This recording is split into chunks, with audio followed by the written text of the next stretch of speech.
కోటగారు అని ఆయన మేము ఆప్యాయంగా పిలుచుకునేవాళ్ళం.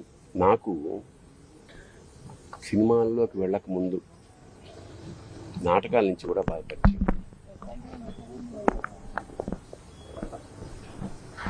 ఆయనతో కలిసి నాటకాలు వేసిన వాడిని నేను. చాలా అంటే ఒక కమిట్మెంట్ తోటి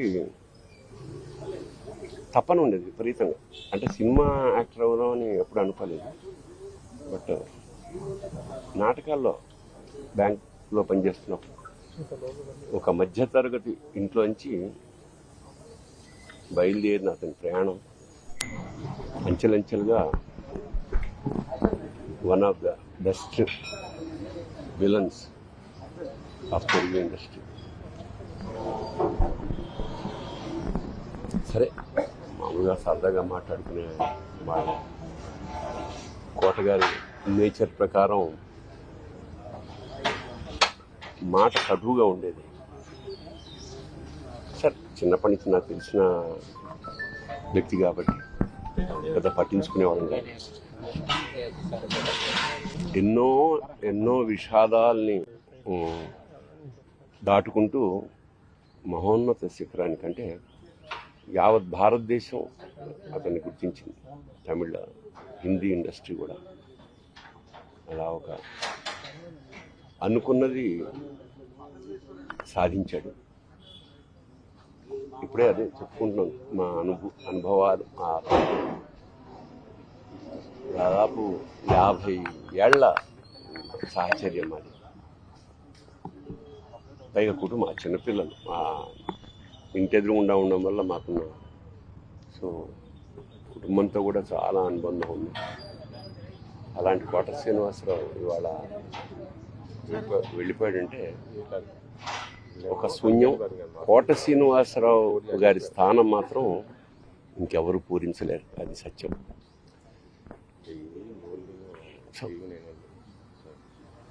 ఆయన మనశ్శాంతి, ఆయనకి ఆ పరమేశ్వరుడు ఆ కుటుంబానికి ఆయనకి మనశ్శాంతిని కలిగించాలని మనస్ఫూర్తిగా ప్రార్థిస్తూ, మాకు కూడా కొన్ని వందల వేల అనుభూతుల్ని మిగిల్చిన కోట ఇవాళ కూలిపోయింది.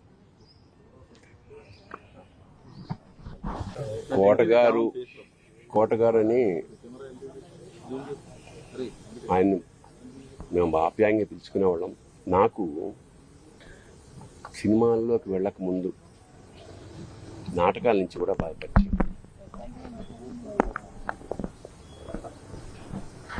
ఆయనతో కలిసి నాటకాలు వేసిన వాడిని నేను.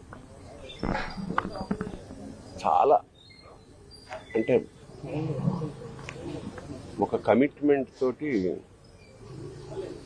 తపన ఉండేది విపరీతంగా. అంటే సినిమా యాక్టర్ అవుదాం అని ఎప్పుడు అనుకోలేదు.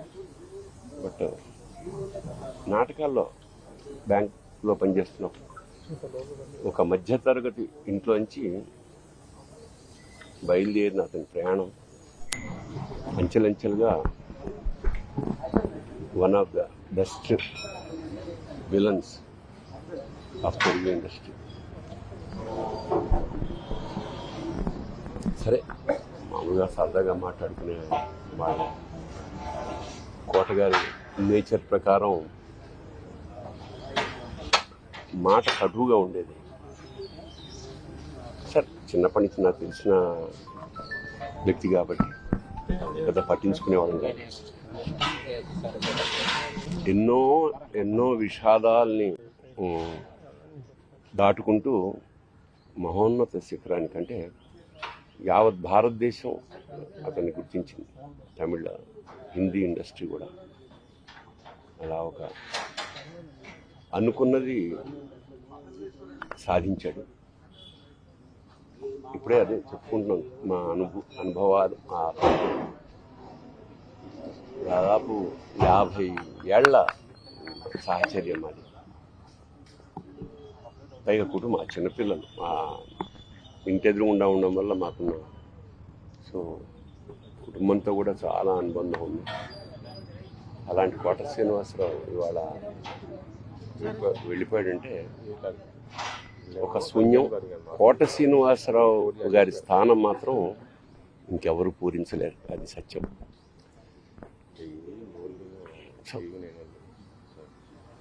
ఆయన మనశ్శాంతి, ఆయనకి ఆ పరమేశ్వరుడు ఆ కుటుంబానికి ఆయనకి మనశ్శాంతిని కలిగించాలని మనస్ఫూర్తిగా ప్రార్థిస్తూ, మాకు కూడా కొన్ని వందల వేల అనుభూతుల్ని మిగిల్చిన కోట ఇవాళ కూలిపోయింది.